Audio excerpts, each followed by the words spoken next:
Hello, welcome to another update from Fir Park February 2020, and I've been quite busy doing some scenic work, ballasting the track, detailing the station platforms as you can see in front of you there. I've added some brute luggage trolleys, some standing passengers, benches, and brought the scene to life. We've got some station name boards there, and the scene is now coming on quite well. I've also added a colour light signal over there. That is a Burco range signal. It's not wired up or anything, but I've added that just for a bit of extra operational interest. So the main station here is taking shape quite nicely now.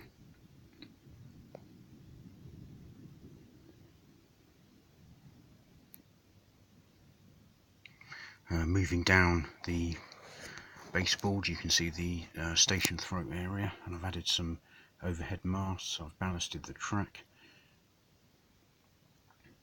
and also created a little scene in the foreground there with some old sleepers, a bit of woodland Scenic's flock scatter, part of an old point, and some old sleepers, evidence of a previous track arrangement which has recently been done, or in the last sort of couple of years, and it's just been completed, and some old rails and sleepers have been left discarded there.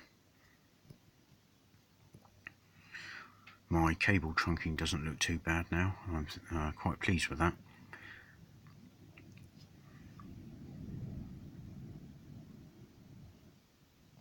Moving down further, you can see I've added some AWS boxes there, and a little hut, some retaining wall at the back there, and just brought that scene alive there.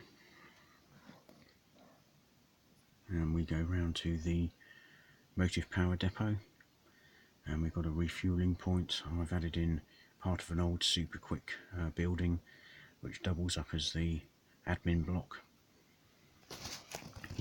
And if I just zoom in a bit over here, I've also added a little bit of basic scenery over there which will be enhanced in time.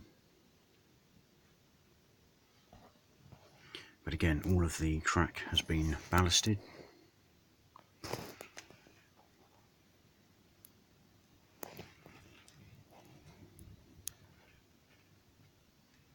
And there is pretty much a view down the entire length. So you can see it's really come on in the last couple of weeks. I've done quite a lot up here.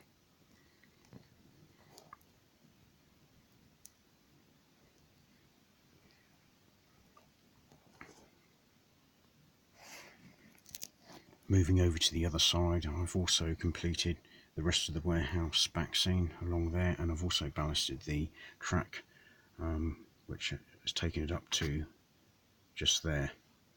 Now I've also added in the beginnings of a little bit of a yard there, and we've got a timber yard with some timber loads there.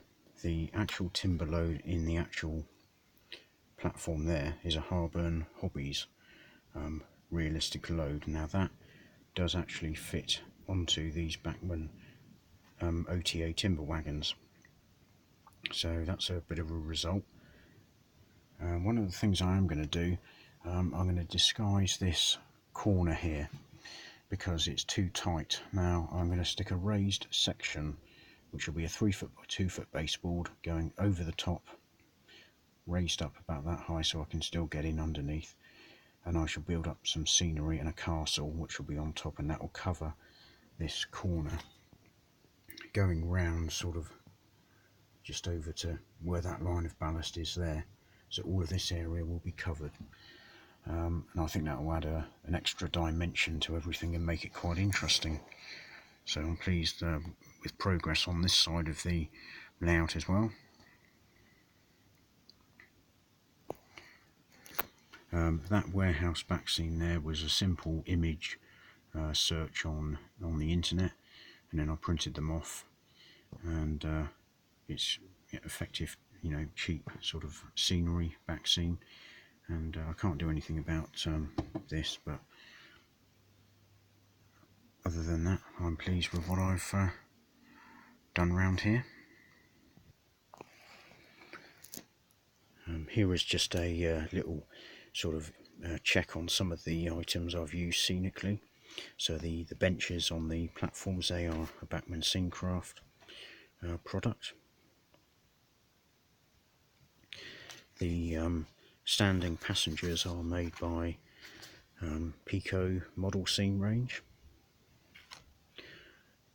Urban stone walling, and that is Bachmann Scenecraft, and that comes in a set of 4 pieces, which is quite useful for just doing little scenic sort of filling in gaps and things like that. The line side AWS cabinets, that's those ones there, again Bachmann Scenecraft.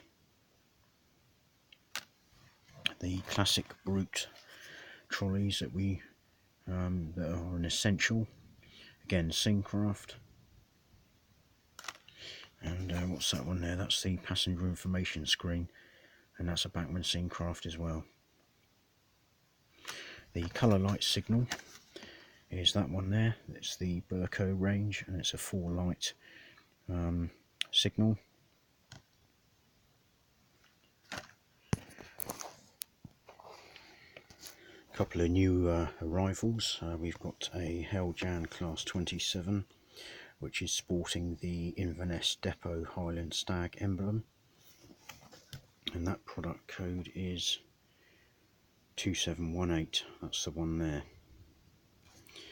Yep, so that's one of the new ones that's come out, because I don't actually have too many of these locos. I've got a couple of them, but I thought, yeah, I definitely need another one, so I've got that one. Also arriving, I picked up a couple of flangeway snowplows, again Inverness Depot emblems on them. Just see if we can get the code reference. There it is. Now the reason I got 2 of those is because I've seen evidence, and in photos and also live as well, that they used to have sometimes a couple of Class 37s with a snowplow at each end, to give maximum power and maximum effectivity. So I thought, right, I'm going to get a couple of those, and they will be making their way onto the layout shortly. They're a good model, these. They came out before, and no other ready-to-run manufacturer does them as far as I'm aware, so they are quite popular.